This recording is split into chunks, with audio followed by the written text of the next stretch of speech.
Alors bonjour, j'ai donné pour titre à ce message la croix qui mène à la vie.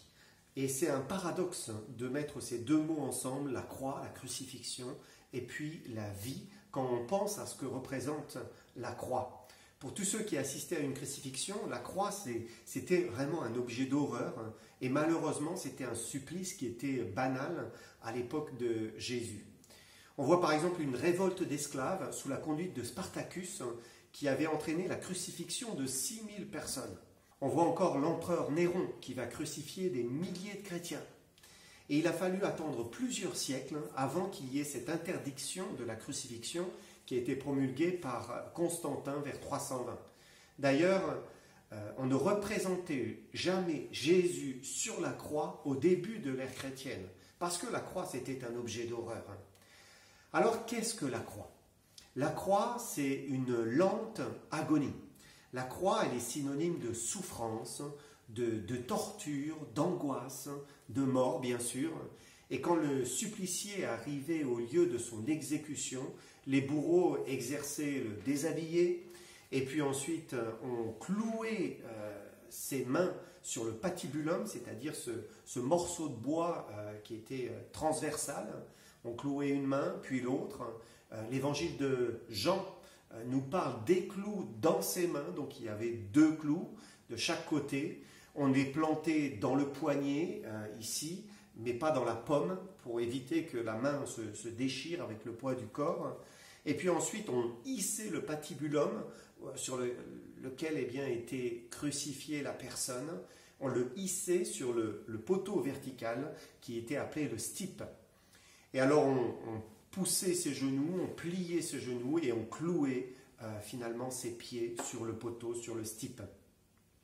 Et alors commençait une très lente agonie, parce qu'il y avait le poids du corps qui entraînait le crucifié vers le bas, et à cause de cette position étendue, surélevée, ce poids l'attirait vers le bas. En même temps, il y avait ses pieds qui lui faisaient horriblement mal, et chaque fois qu'il descendait, il s'étouffait.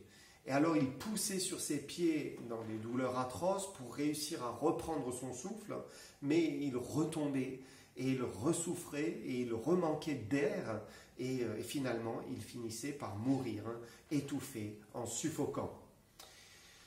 Et nous savons que Jésus est venu sur terre pour subir cette crucifixion. Il est venu pour subir la mort de la croix.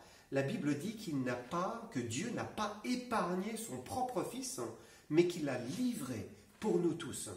Elle dit encore que Dieu nous a aimés et que c'est pour cela qu'il a envoyé son Fils comme victime expiatoire pour nos péchés. La Bible dit encore que le Fils a livré sa vie en sacrifice pour le péché.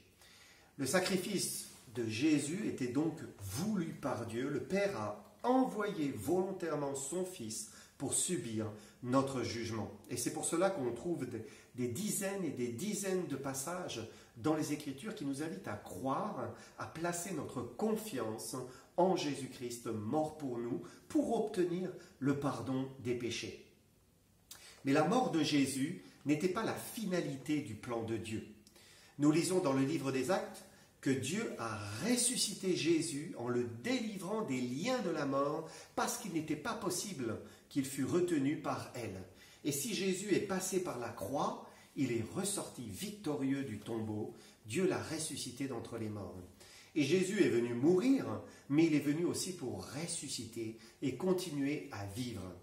Lorsque les 2 disciples sur le chemin d'Emmaüs discutaient entre eux, juste après la crucifixion, ils n'avaient plus aucune espérance, parce qu'ils avaient vu Jésus en croix, et la croix, c'était la mort. C'était la fin de la vie. La croix, c'était un point de non-retour, et tous les disciples pensaient la même chose. Mais si la croix est un terrible supplice, elle n'était pas destinée à anéantir le Fils de Dieu. Après la croix, Jésus est revenu à la vie. Il est ressorti plus noble, plus beau, plus glorieux encore qu'il ne l'était. Mais qui pouvait le comprendre? Qui pouvait le croire? Les disciples avaient pourtant entendu, puisque Jésus leur avait dit qu'il serait livré aux païens pour qu'ils le crucifient, mais que le troisième jour, il ressusciterait des morts. Mais aucun des disciples ne le comprenait. Et quand ils l'ont vu en croix, eh bien pour eux, c'était la fin. Mais cette croix allait mener à la vie, à une nouvelle vie. Et c'est ce que j'aimerais qu'on voit ce matin. La croix de Jésus nous mène à la vie.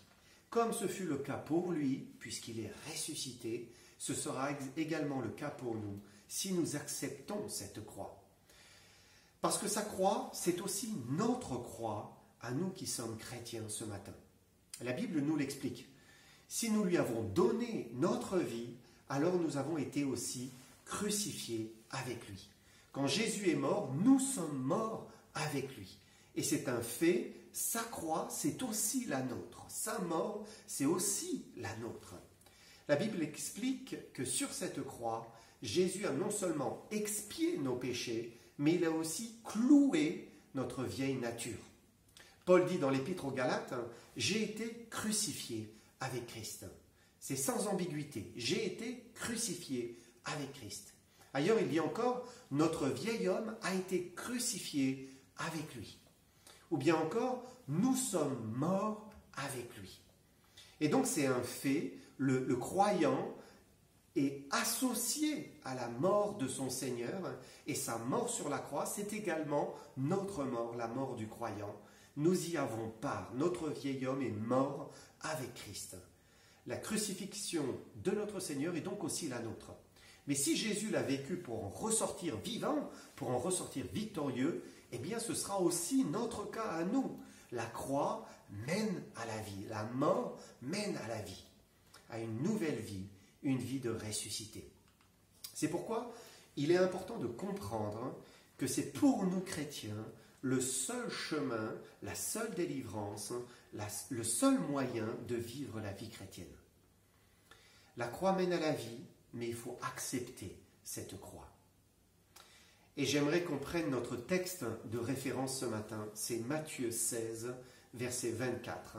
Nous lisons, « Alors Jésus dit à ses disciples, « Si quelqu'un veut venir après moi, qu'il renonce à lui-même, qu'il se charge de sa croix et qu'il me suive. » Et dans ce verset, Jésus nous donne 3 choses que doit faire un disciple qui veut venir après Jésus. Si on veut réellement être son disciple, alors c'est clair, c'est limpide, c'est simple. Tout d'abord, il dit qu'il doit renoncer à lui-même. Et il n'y a pas d'autre chemin à prendre pour nous. Le seul que Dieu nous ait tracé, il appelle tous ses enfants à renoncer à eux-mêmes. Et parfois, on peut présenter la vie chrétienne comme une vie nouvelle de joie, une vie de communion avec Dieu, une vie de victoire sur le péché, une vie qui est utile, une vie pour la gloire de Dieu. Bref, une vie qui vaut la peine d'être vécue. Et c'est vrai, toutes ces choses sont vraies. Jésus l'a dit, je suis venu afin que les brebis aient la vie et qu'elle l'ait en abondance. Il a aussi dit, si le Fils vous affranchit, vous serez réellement libre. Il a dit aussi, des fleuves d'eau vive couleront de votre sein. Donc, c'est une vérité. Mais il ne faut pas oublier de dire que cette vie abondante, cette vie de victoire, elle ne se trouve qu'après le renoncement à notre vie personnelle. Et donc, il faut d'abord accepter de mourir avant de pouvoir vivre et revivre. Et le renoncement, c'est cela. C'est d'abord la mort à soi-même. Et Jésus nous en a donné l'exemple. Nous venons de voir que pour que nous puissions être pardonnés de nos péchés et pour recevoir cette nouvelle vie, il y a eu un coût puisque le Fils a donné sa vie. Il s'est offert en sacrifice. Et pour offrir sa vie en sacrifice, il a renoncé à lui-même. Jésus est passé par là. Il est d'abord mort à lui-même, il s'est dépouillé, la Bible dit, de sa morphée de Dieu, c'est-à-dire de sa forme extérieure de Dieu. Il ne l'a pas regardé comme une proie à arracher, il ne l'a pas gardé pour lui-même, mais il y a renoncé. Il a fait le sacrifice de sa volonté pour accepter la mort humiliante de la croix. Et pour aller jusqu'à la crucifixion, Jésus est passé par un renoncement, une abnégation, un abandon de sa volonté au Père. Il est mort intérieurement, en quelque sorte, lorsqu'il a dit au Père, non pas ce que je veux, mais ce que tu veux. Et c'est seulement parce qu'il y a eu cette mort intérieure qu'ensuite Jésus a accepté et il est passé par cette mort physique. Et la vie abondante, elle ne se trouve que derrière cette vie qui est offerte à l'image de Jésus. Les promesses de délivrance, de liberté, de joie, d'intimité avec Dieu, elles ne se trouvent qu'après le renoncement à soi-même. Un disciple de Jésus, donc, c'est quelqu'un qui va renoncer à toute chose pour son Seigneur. Et si Jésus a renoncé à sa vie, eh bien, il faut aussi qu'on renonce à la nôtre. Renoncer, c'est quelque chose que nous connaissons. Nous renonçons tous à certaines choses dans la vie. Lorsque nous n'avons pas le choix, nous renonçons. Nous allons par exemple renoncer à acheter quelque chose parce que notre budget ne nous le permet pas. On va renoncer à certains rêves parce que c'est impossible, on ne peut pas le faire. Ou bien on va renoncer d'aller à tel endroit parce que nous n'en avons pas le temps, par exemple. Les parents renoncent. Ils renoncent souvent à plein de choses pour leurs enfants.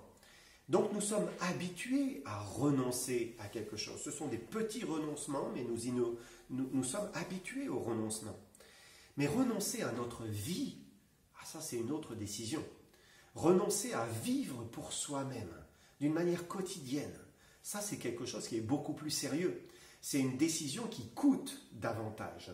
C'est offrir finalement tout ce que nous sommes, toute notre vie. Et c'est ce que Jésus a fait lorsqu'il est venu. Il a offert sa vie entière. En parlant de la consécration, qui est l'acte d'un renoncement complet, la consécration, quelqu'un l'a imaginé avec un compas.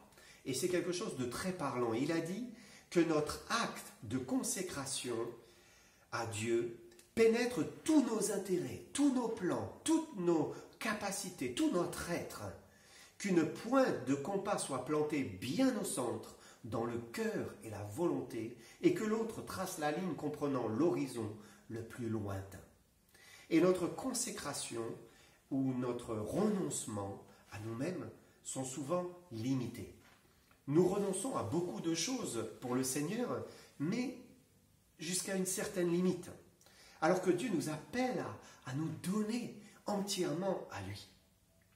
La pointe du renoncement doit être plantée bien au centre, dans le cœur, dans la volonté, et elle doit s'étendre le plus loin possible, englobant toute notre vie, nos biens, nos ambitions, nos désirs, nos souhaits, nos espérances. Et c'est à ce renoncement-là que le Seigneur nous demande. Et quand je le dis, je me parle aussi à moi-même, je m'enseigne moi-même. Qu'est-ce que je garde encore pour moi? Qu'est-ce que vous gardez encore pour vous? Il n'y a personne qui puisse dire qu'il n'a plus de renoncement à faire. Le renoncement, c'est l'offrande de notre vie, mais qui est continuelle, qui doit s'opérer chaque jour, chaque matin, et se renouveler, et sans cesse, et ce sera jusqu'à la fin.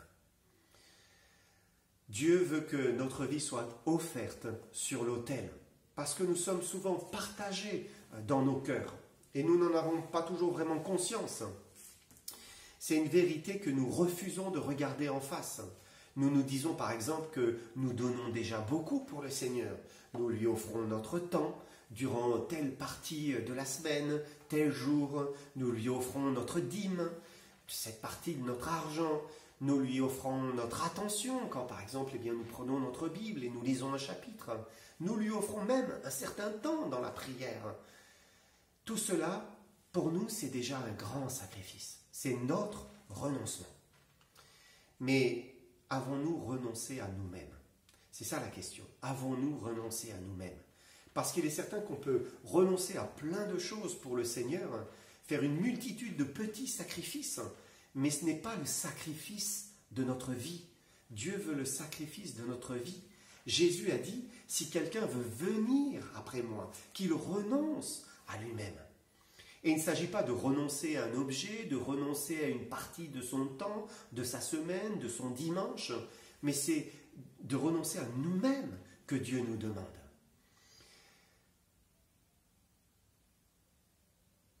Et c'est le seul chemin pour nous, il n'y en a pas d'autre. Dieu veut qu'on lui cède tout, absolument tout. Matthieu 16, verset 24. Alors Jésus dit à ses disciples, « Si quelqu'un veut venir après moi, qu'il renonce à lui-même, qu'il se charge de sa croix et qu'il me suive. » La deuxième chose qu'il nous demande, c'est de nous charger de notre croix. Lui s'est chargé de la sienne, il l'a portée, il l'a acceptée. C'est cette croix qui l'a mené à mourir sur Golgotha.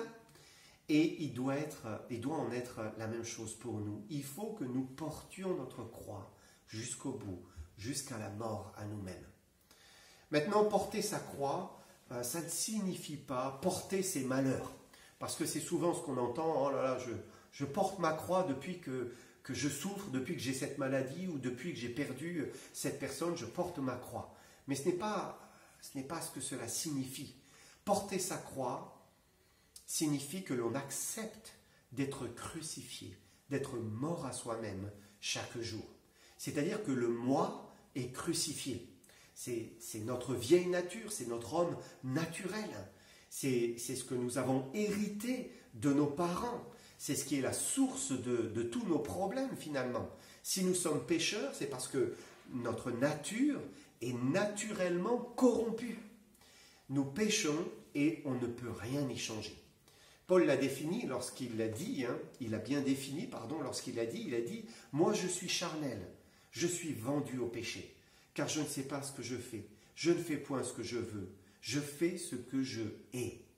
Et maintenant ce n'est plus moi qui le fais, mais c'est le péché qui habite en moi, car je ne fais pas le bien que je veux, je fais le mal que je ne veux pas.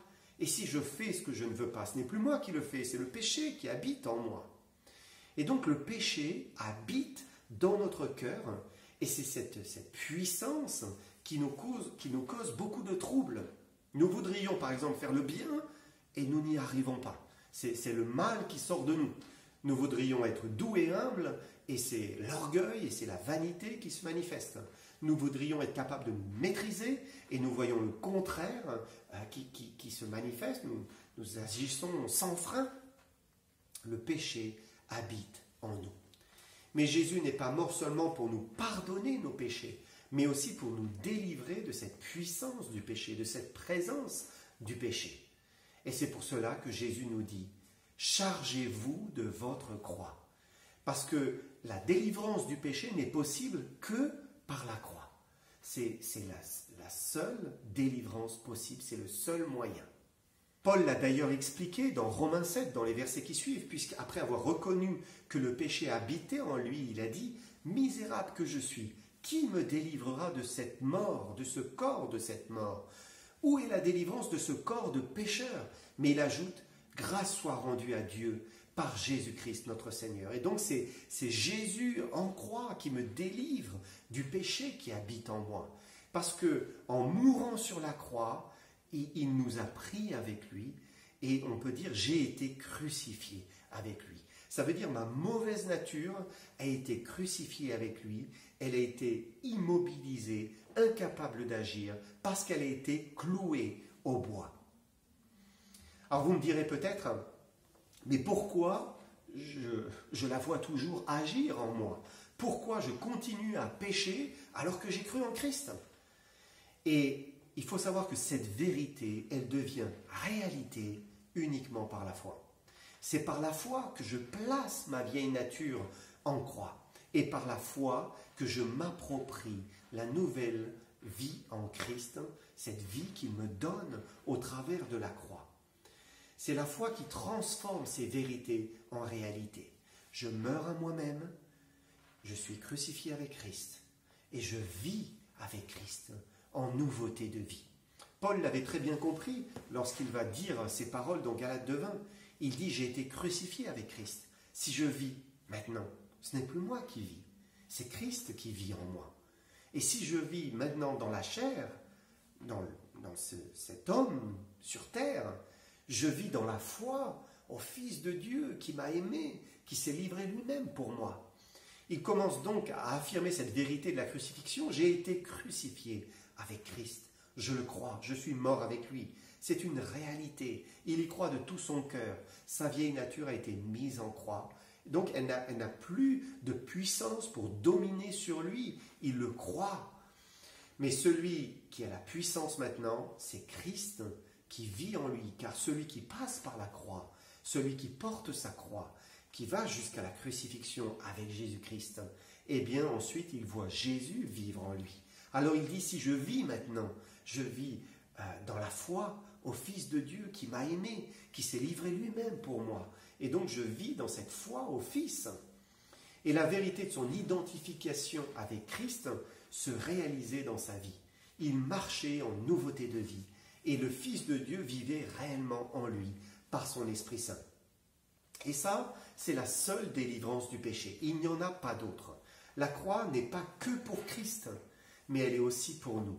Il est mort sur la croix et nous devons accepter d'être crucifiés avec lui. Alors, eh bien, nous pourrons goûter aussi à sa vie. Matthieu 16, verset 24. Alors Jésus dit à ses disciples, « Si quelqu'un veut venir après moi, qu'il renonce à lui-même, qu'il se charge de sa croix et qu'il me suive. » Ce que le Seigneur nous enseigne ici, c'est qu'après avoir renoncé à sa vie, après être mort en se chargeant de notre croix, alors il nous est possible de le suivre véritablement. Et il y a un ordre pour faire les choses. Nous aimerions bien le suivre, mais sans avoir renoncé à notre vie, sans devoir mourir à nous-mêmes. Beaucoup d'ailleurs veulent le servir, ils veulent faire des œuvres pour lui, ils sont prêts à partir jusqu'au bout du monde, mais ils ne veulent pas mourir, ils ne veulent pas renoncer. Et le problème, c'est que si on ne passe pas par la croix, si on ne renonce pas, alors eh bien on ne peut pas vraiment le suivre. Il faut d'abord passer par ce renoncement, il faut d'abord mourir à soi-même. Et Jésus est très clair dans sa parole, il nous demande notre vie. Il veut que nous lui livrions toute notre vie. On connaît ce cantique qui dit « Oui, prends tout, Seigneur. Prends mon corps, prends mon âme, règne sur mon cœur. » Et ça, c'est bien ce que le Seigneur attend de nous. Il veut tout, il veut régner sur notre cœur. Dans ce cantique, il y a une strophe qui dit « Sans rien garder, je te livre tout avec bonheur. » Est-ce que nous gardons encore quelque chose pour nous aujourd'hui? Que ce soit un péché, que ce soit une mauvaise habitude, un aspect de notre vie, une partie de notre cœur, un amour secret, quelque chose de caché en nous, une porte secrète dans notre âme, une idolâtrie, un refus de pardonner. Le cantique dit « Sans rien garder, je te livre tout avec bonheur. » Ça, c'est ce que le Seigneur nous demande à chacun. Un jour, une femme a demandé à un enseignant de la Bible « Quelle est votre idée de la consécration ?» Le prédicateur a pris une feuille blanche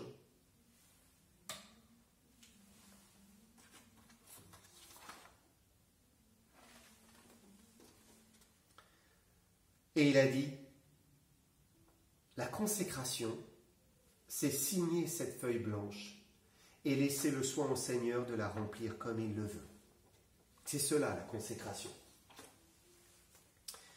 Et Dieu nous appelle à nous consacrer. Est-ce que nous sommes prêts à faire cela?